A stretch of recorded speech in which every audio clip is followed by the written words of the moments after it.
I have a 2005 Hyundai Elantra. I'm going to show you how to change the spark plugs and the plug wires on this vehicle. It's a very straightforward, simple job. There's no reason why you should probably take it to the mechanic to have this thing done. So here we go. Basically, once you've got the hood propped up correctly, you want to go ahead and remove 1, 2, 3, 4 bolts from the cover. Once you've done this, you should be able to lift this out of the way. Once you've done this, basically you have 1, 2, 3, 4. That's the order of the cylinders, and 4 spark plugs to remove. And this is where they go ahead and connect to the coils. You can see each of these coils has spark cylinder numbers, I mean. So this one leads to cylinder number 2, and that's where cylinder number 2 is. Once you've identified that, I'm just going to go ahead and show you what I have bought for this vehicle. I have gone ahead and purchased the NGK wire set here, which is stock number 7962. These are probably the better set of wires that are out there. You could buy cheaper ones. This was like $35 off of Amazon, or 38, something like that. And then for the spark plug wires, for the spark plugs, I have purchased the Iridium laser, the IFR5E11. Depending on your year built of your vehicle, you may be required some different spark plugs. But the best thing for you to do is, these are iridium. Yours may actually be platinum. The best thing to do for that is to go to NGK's website and put in your model and make, and they will tell you which ones are suitable for your vehicle.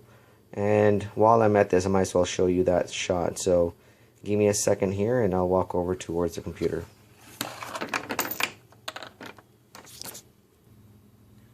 So looking at NGK's website, I've gone ahead and put in my vehicle. At the top you can see the 2005 Hyundai Elantra GT.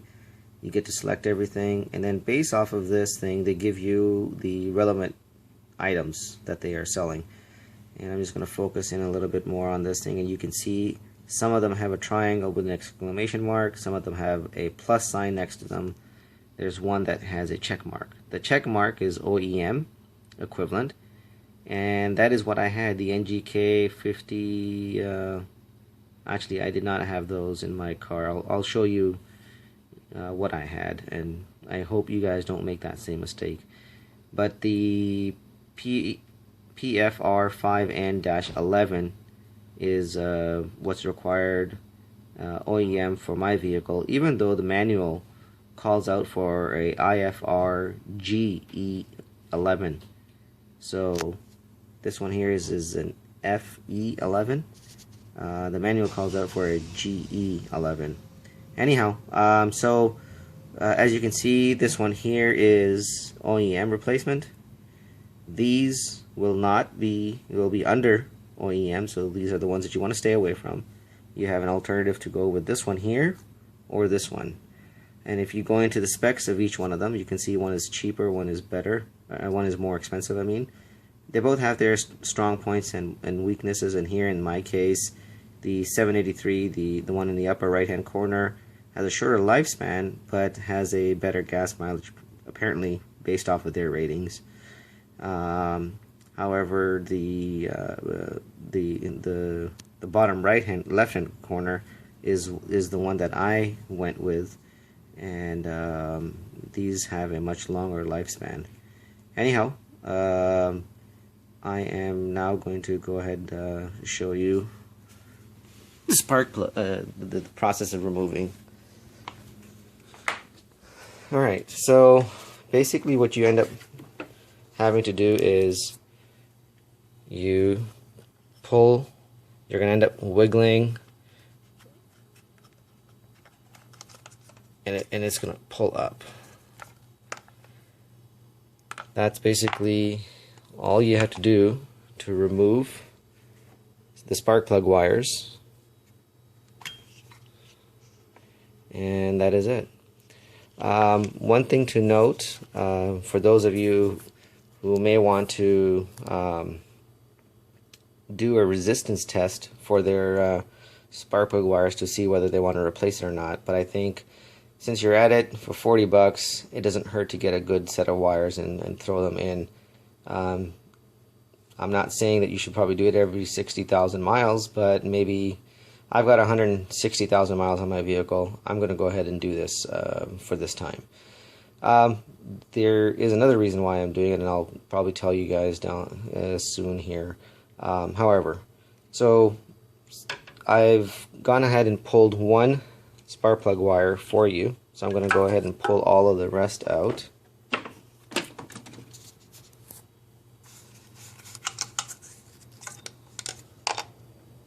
And actually I'm going to take all of these out.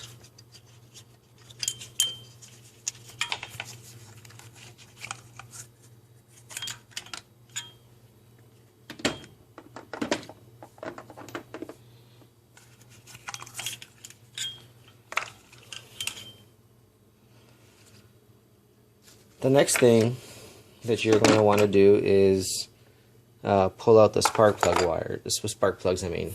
And so what you want to be able to do is get a spark plug socket, put it onto one of your longer extensions, because the spark plug is way down there. It's about almost 4 inches in. So you don't want to drop anything in there either. So once you pull a plug out, I pull all 4 of them out, and then I put all 4 of them in at the same time. I don't pull one out and put one in. I just make sure I don't drop anything in there after I've pulled the plug out. So however you wish to do it. But anyways, use one of these and you pull them out. So I'm going to put down the camera, as it's pretty much self-explanatory how you're going to pull the plug out. So I'm going to go ahead and pull the plugs out. Alright, I've pulled out my plugs already. One of the things that I am into a habit of doing is labeling my spark plug before I put it in. So that belongs to cylinder number 1. So this way down the road, when I do pull them out to see how the spark plugs look like and how the cylinders are performing, and I mix match my spark plugs, I know which one belongs where because I've got them labeled. And this way I'll know exactly what's happening in each one of these cylinders. Anyhow, so what you can see here is I used a the BKR 5EGP spark plug. These are probably what they gave me at Napa before I even did some research, and I just accepted what they gave me. It's a plug that works, obviously, but probably did not last as long. I have a feeling that I replaced my plugs at 60, and I failed to do it at 120. And just the other day, I had started getting misfiring codes. The vehicle would hesitate when starting to take off from a stop, but once you got going into second gear, the vehicle ran fine. However, with the air conditioning, it did not run well. And so spark plug number 2, which is from cylinder number 2, as you can see, the electrode is gone. If you look at this one here, the electrode is sharp, but the electrode in here is completely disappeared. You can see that this one here burnt pretty much clear white with a slight hue of brown, which is perfect. This one here, as you can see, Has some dark spots. It was harder to get out as well, so I'm pretty sure the cylinder was overheating. And also, when you were to look at the cable that was pulled, you can see hot spots right on my the cable itself, all the way around. That's the other reason why I'm going to go ahead and replace them. I'll show you. Here is cylinder number 1, and there are no hot spots. So anyhow, so cylinder 2 was misfiring. Obviously, you can see the spark plug was dead. Spark plug cylinder number 3 looks good. Cylinder number 4, however, not so good. Again, electrode is missing. So hopefully, I am going to be replacing them with nice ones. These probably cost me maybe $4. These are about $11 at Amazon, and at the stores you're looking up to $15. But these are platinum. These are iridium center, and then with a platinum ground. Anyhow, these are the plugs. What you do want to do, make sure is to set the gap, and for that you have to look at the shop manual or your owner's manual. So here I have the manual, and based off of the manual you can see that the spark plug for the 2-liter is the IFR5G11. But based off the dealer and he told me based off of my VIN number, that was not the correct one. It was supposed to be the one that I showed you on the screen on NGK's website. So I went ahead and I'm doing it the IFR5E11, and so the gap needs to be set at 1.0 millimeter to 1.1 millimeter. And you could do that in inches as 0.039 or to 0.043. So what I've done is I've come to some feeler gauges here, and I don't think, oh, here you go, you can see the numbers. So I am going to use a 0.559 millimeter plus 0.533. If I add those two up, I am at a little over 1.09 millimeters. So I'm above the 1 and below the 1.1. Since these are right next to one another, so I'm just going to marry them up and then and slide them in and show you how to make the adjustment.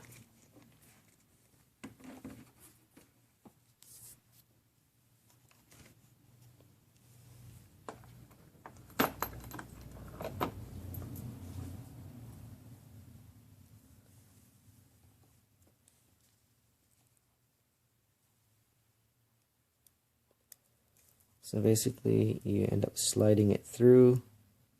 That does not work. So I'm going to grab my pliers.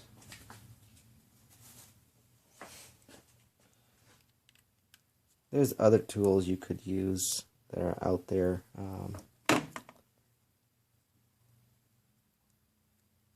And that's it. So this fits perfectly fine. So the spark plug 2, for cylinder number 2, my spark plug is ready to go in. So I'm gonna go ahead and set the gaps on the rest of the spark plugs, and I'll be back. Alright, here is another type of feeler gauge that you can use. It's variable thickness. As you go around the thing, it goes thicker and thicker. Not one of my favorite ones, but I probably bought it because it looked neat. These are by far the best. You may be wondering why I've got some of them bent, because I do valve adjustments, and so on tighter spots it's easier to have it bent. So these are the ones that I use for those. I've got them bent. Anyhow, I'm going to what I wanted to point out, just before I do go ahead and put them back in, I am going to be using some copper anti-seize. This is helps to be able to remove the spark plugs down the road. Use very little of it, literally sparsely, just a few near the bottom threads, because once you start putting it in, it'll thread in itself and it'll spread itself throughout the whole thing. That's one thing that I do. The other thing that you want to do is what happens is, once you put the spark plug into the end of this thing, stick it down the hole, and then tighten it. And when you're going to pull this up, guess what's going to happen? The socket's going to be left down there. And you're going to have a lot of fun getting that socket out. So the best thing to do is to use some of this dielectric grease. Basically, this helps keep the connection free of any moisture. It's a good thing to put on the spark plug anyway. So you just basically apply it to the end of the spark plug, and then slide it in. It'll lubricate itself, so therefore you'll be able to pull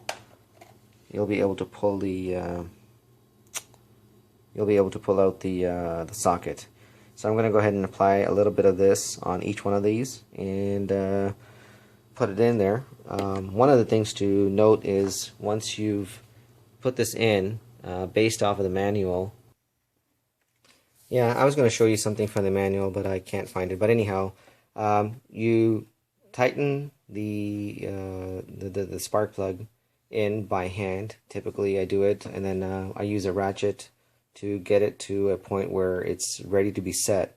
Once I've done that, I do an 1/8 of an inch turn. Sorry, not 1/8 of an inch. I do an 1/8 of a turn to set it, and what that does is it helps set this crimp washer. So basically you'll squeeze it, creating a permanent seal. So I'm going to go ahead and demonstrate one so that you can see it, and then you can carry on from here, and I'll pause the video here and then go ahead and finish them off, and then I'll show you the wiring. So here it goes for the demonstration. So this one here is cylinder number 1. So I'm going to go ahead and put this into cylinder number 1, which is this one right here.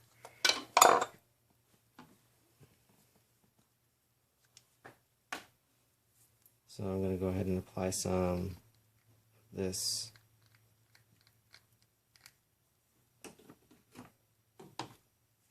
tape, paste.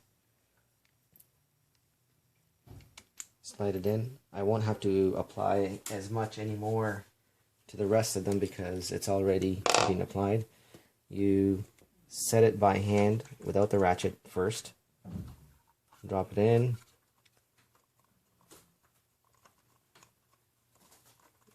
And once you get to a point where you cannot,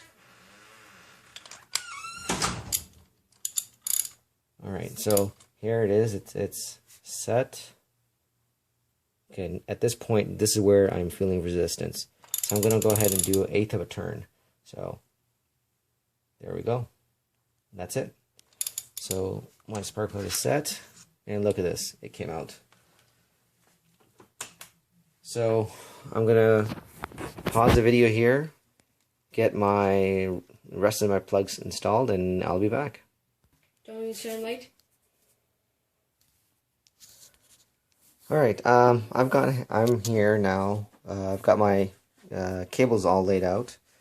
I guess one of the benefits of getting NGK wires are they are already numbered for you, so you don't have to match the lengths anymore. Otherwise, in the old, if you bought any other set, you'd probably have to make sure you put the right length, the right location, and you have to match them. So here, all of them are labeled 1. Alright, so I've gone ahead and applied some dielectric grease in here because it's going to go ahead and connect into my into the coils. I have not applied any to this end because I already have it applied to the spark plug. So one thing a couple of things that I probably should have mentioned before about the tightening of the spark plug is you do not want to over tighten them, because once you break something, that thing isn't going to come out. It'll come out, but it'll be in a very expensive repair. You'll have to take it somewhere to get it done. Number two is the reason why you thread it by hand first is you do not want to cross threads. Once you cross the threads, again, you're pretty much screwed. I mean, you can get them fixed, but again, it's an extremely expensive repair job. So that's why you hand tighten them in, and that's it. So those are the two things that I did not tell. So I'm going to go ahead and show you. So this is wire number 1, and thankful of Hyundai, they have labeled their thing. This goes into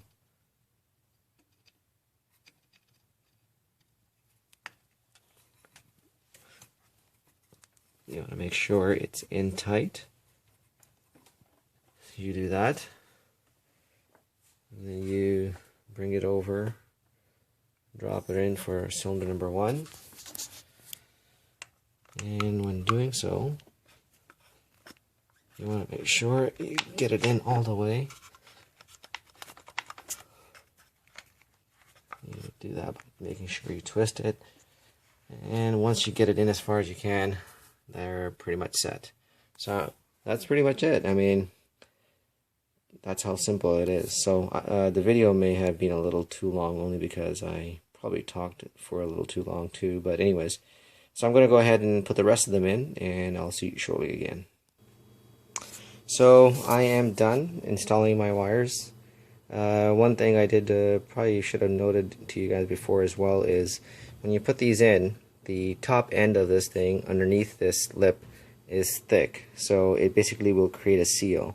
So if you were to just lubricate that with just water or whatever, it helps when setting it, because that is what's going to prevent you, and it's going to make you wiggle for several minutes at a time to get it in. But once you lubricate it, it goes in right away. So anyhow, I've got it done. That's how simple it is. Now you just reinstall the cover and you're good to go. So I hope this video has been helpful in some way. Oh, one other thing that I like to do is, once I'm done with my spark plugs, I go ahead and note the spark plug, the kind that I got, the spark plug wires, what I got, the date, and the miles.